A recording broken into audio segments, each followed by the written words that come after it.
और मेरा कर्ण। आपको कर्ण को रोकना होगा धीरा, क्योंकि दुर्योधन ने कर्ण को मित्र नहीं, एक शस्त्र समझकर अपनाया है। वो कर्ण के माध्यम से मेरे सारे पुत्रों का विनाश चाहता है।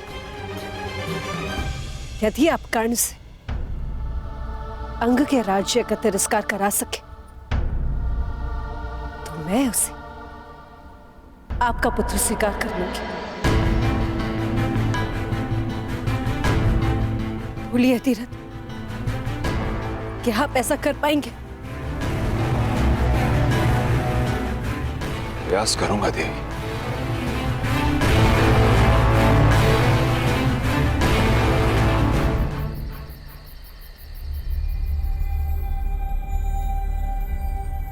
ये क्या कह रहे हैं आप? वही जो तुम सब ने सुना। अर्थात आप मेरे अभिषेक में नहीं आएंगे? हाँ कर्ण, न मैं आऊंगा, न राधा,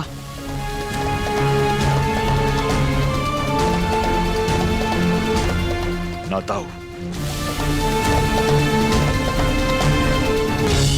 यदि तुम्हारे अंदर पिता के लिए आदर है तो तुम भी वहां नहीं जाओगे। बुद्धि भ्रष्ट हो गई है तुम्हारी अधिराज।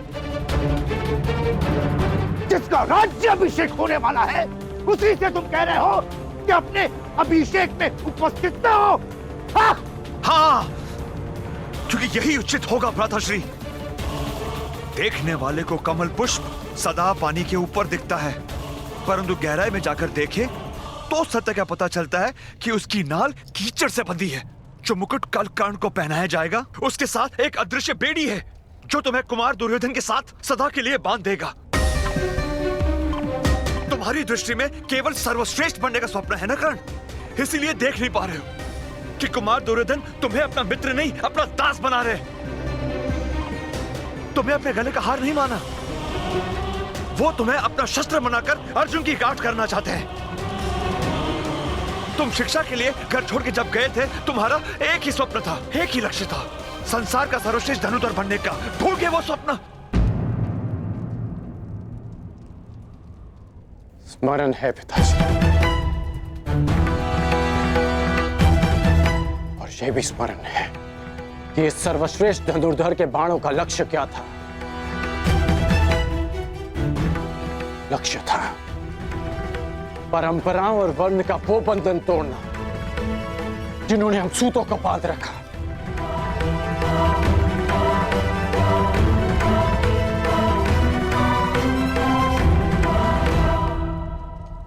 स्वप्न था सूतों का सम्मान और कल्पना थी परिवर्तन।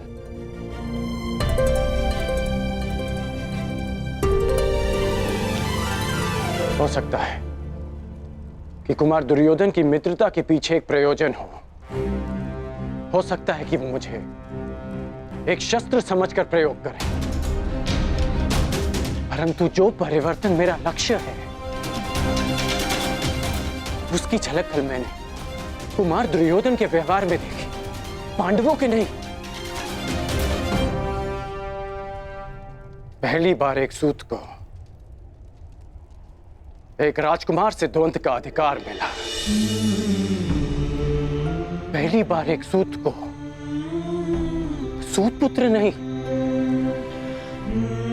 अंगराज कर्ण कहकर पुकारा गया।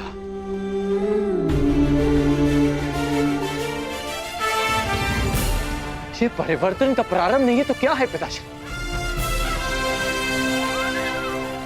और ये आरंभ हुआ कुमार दुर्योधन के प्रयास से।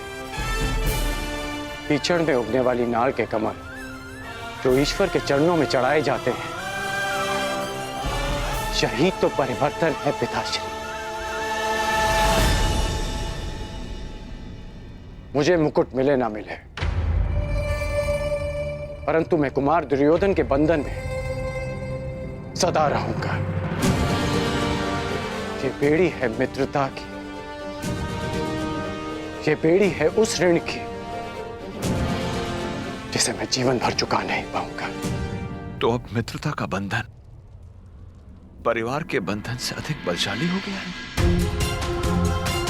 अंतिम बार कहता हूं कर्ण, यदि तुम्हारे लिए परिवार महत्वपूर्ण है तो कल राज अभिषेक के लिए नहीं जाओगे तुम।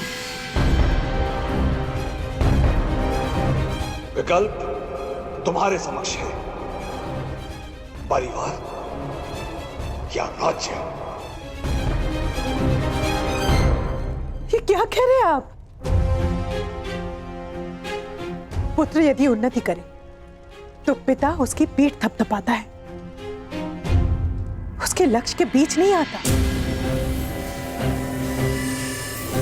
हम सबको इस अभिषेक में उपस्थित होना चाहिए आर्य।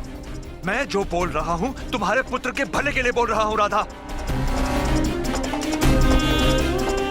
कर्ण मेरी बात माने या ना माने, परंतु मैं वहां नहीं जाऊंगा, ये मेरा प्रण है।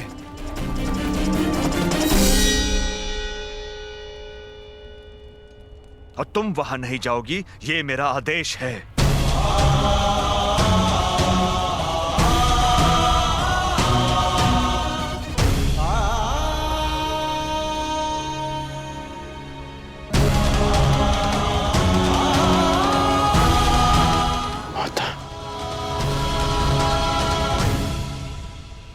में नहीं जाएंगे?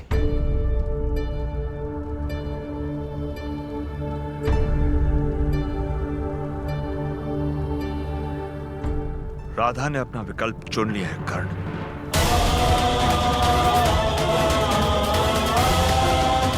देखना यह है कि राधे क्या विकल्प चुनता है।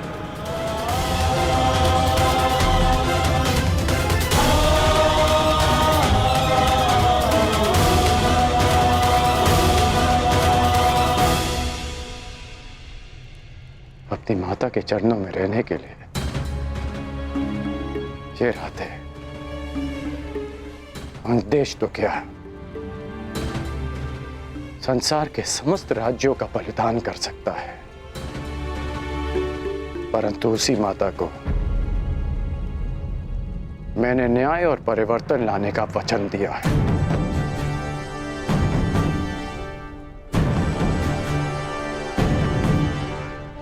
मैं अपने कुल के लोगों के साथ रहने के लिए कोई भी स्वप्न तोड़ सकता हूं,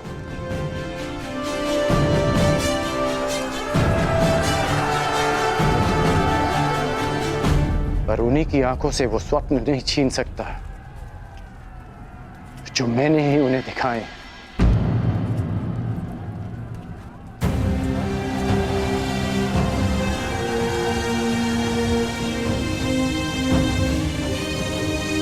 इसलिए मुझे जाना होगा पिताश्री। कुमार दुर्योधन ने वचन दिया है कि उनके सम्राट बनते ही जाति और कुल का भेदभाव समाप्त हो जाएगा।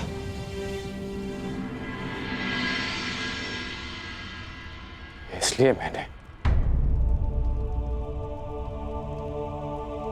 परिवार नहीं, भेदभाव के प्रतिकार का विकल्प चुना है। मैं जानता हूं कि आप मुझे आशीर्वाद नहीं देंगे,